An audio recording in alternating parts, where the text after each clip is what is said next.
नमस्कार मु बबली रथ स्वागत करुच्ची मु आपण समस्त मो चैनल को। एबे तो शीत दिन आरंभ हो गलानी तो शीत दिन रे बहुत मात्रा रे पालंग शाग मार्केट रे एबे मिलुची। तो आज मु आपण मानक पई नेकी आसीची से पालंग शाग रे प्रस्तुत घांट तरकारी। तो चलंतो डेरी न करिकी आमे प्रस्तुत करनवा पालंग शाग रे घांट। तो सेथिपई मु पालंग शाग को भल भाबरे धोईकी एमती छोट छोट करी काटी नेची तार पछपटे जो डांग अछि ताकू भी आपण नै जिवे काटिकी छोट छोट करी काटी नेबे। तापरे मु किछि आलू आ बाइगण को एभली भाबरे काटिकी ताको पानी रे पकेकी रखी देइछि काहेकि ना आलू बाइगण कला हे जिवो। आ किछि बुट को सिझेइकी नै जाइछि। एई तक जिंस हमर दरकार घांट प्रस्तुत करिया पई। तापरे आमे गोटे मसला प्रस्तुत करिबा सेति पई नै जिबा पियाज रसुण अदा सुखिला लंका जीरा गोटे गुजराती आ खंडे डालचीनी। गुजराती और डालचीनी को मुझे देखनी से सब को ग्राइंड करके तार गोटे मसला पेस्ट प्रस्तुत कर नहीं ताकू रखी ना साइड रे। एबे आमे प्रेशर कुकर रे प्रस्तुत करिबा। तो प्रेशर कुकर को गरम करके आमे सेथिरे ऐड करि नबा सोरिष तेल को। तापरे सेथिरे ऐड करिबा आधा चामच चीनी। चीनी जेतेबेले एमती बबल हेकरी ऊपर को उठी आसीबो सेतेबेले आमे सेथिरे ऐड करि नबा आधा चामच पंचफुटण को। तापरे गोटे सुखिला लंका आउ गोटे तेजपत्र को ऐड करि नबा। जेतेबेले पंचफुटण भल भाबरे क्रैकल हे जिवो तापरे आमे सेथिरे कटा कि रखा जायतिबा पियाज को ऐड करिबा। आ पियाज को आमे सेथिरे भल भाबरे भाजी नबा। चीनी को आपण पूरा लाल करिवेनी प्रथमरु काहेकि ना आमे जेतेबेले पियाज को भाजीबा सेतेबेले हमर चीनीटा लाल हबो। तेतबई आमे प्रथमरु चीनी को लाल करिबानी। आपण देखि पारुथिबे एठी हमर पियाज भाजी होई गलानी। तापरे आमे प्रस्तुत करिकि रखिथिबा मसला को सेथिरे ऐड करिबा। आउ सेई जार रे मु के पानी को ऐड करिकि सेई मसला रे बे ऐड करि नेली।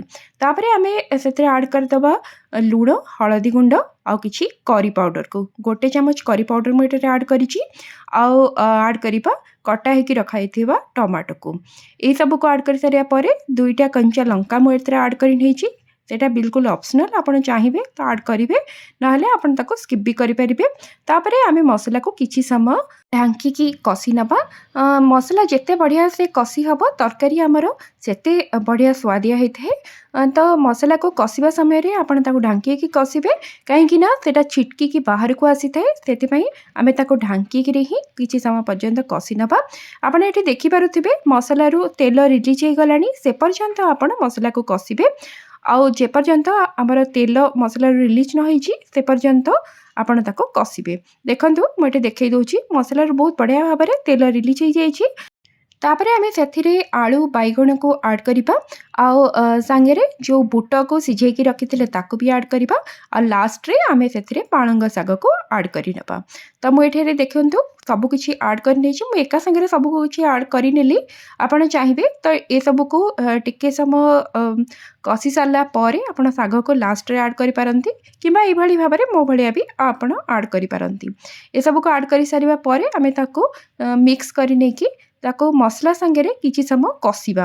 बेसी समय कसिबा दरकार नहीं। हाई फ्लेम रे आपण ताको कसिबे ताको एमती मिक्स करूथिबे आ हाई फ्लेम रे कसिबे जे पर्यंत सेथिरु जो पानी अंश अछि सेटा सुखी न जाईची से पर्यंत आपण ताको कसी नेबे। जस्ट 2 ରୁ 3 मिनिट भितरे सेटा हेई जिवो कसा तार हेई जिवो। तापरे आमे सेथिरे पानी को ऐड करिबा। आपण देखंतु एथिरे पानी एबे भी अछि टिके टिके अछि। तो तापरे आमे ताको सुखी जिबा परे आमे सेथिरे पानी को ऐड करि नबा। अल्प पानी को ऐड करिवे बेसी पानी आपण ऐड करिवेनी। सेथिरे अल्प पानी को ऐड करने की ताको भलो भाबरे मिक्स कर दबा। आ तार लिड को बंद कर देकी ताको हाई फ्लेम रे दुईटा हुइसिल आसिया पर्यंत कुक करि नबा। आ दुईटा हुइसिल आसी सारिबा परे आमे इंडक्शन को बंद कर नबा। आ सेथिरु पूरा गैस जिबा परे आमे तार लिड को ओपन करिबा।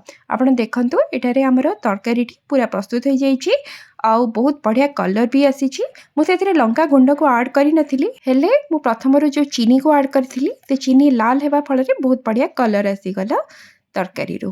तो ए तरकारी बहुत ही बढ़िया लगी थाए। आपण ताको गरम भात रे खांतु अबा रोटी संगे रे खांतु जहा संगे रे भी आपण ताको चाहिबे ता संगे रे खाई परिबे बहुत ही टेस्टी हे थाए। ତ ଏବେ ତ ପାଳଙ୍ଗ ଶାଗ ବହୁତ ମାତ୍ରାରେ ମିଳୁଛି। ଆପଣ ବି ଏଇଭଳିଆ ଭାବରେ ପ୍ରସ୍ତୁତ କରିକିରି ଖାଆନ୍ତୁ। ଆଉ ଆପଣଙ୍କ ଅନୁଭବ ମୋ ସହିତ ନିଶ୍ଚୟ ସେୟାର କରିବେ। ଭିଡ଼ିଓ ଯଦି ଭଲ ଲାଗିଲା ତାହେଲେ ତାକୁ ଲାଇକ୍ ଆଉ ସେୟାର ନିଶ୍ଚୟ କରିଦେବେ। ଆଉ ଚ୍ୟାନେଲରେ ଯଦି ପ୍ରଥମ କରି ଭିଜିଟ୍ କରିଛନ୍ତି ସବସ୍କ୍ରାଇବ୍ କରିବାକୁ ବିଲକୁଲ ବି ଭୁଲିବେନି। ରହୁଛି, ପୁଣି ଦେଖା ହେବ ଗୋଟେ ନୂଆ ଭିଡ଼ିଓରେ। ନମସ୍କାର।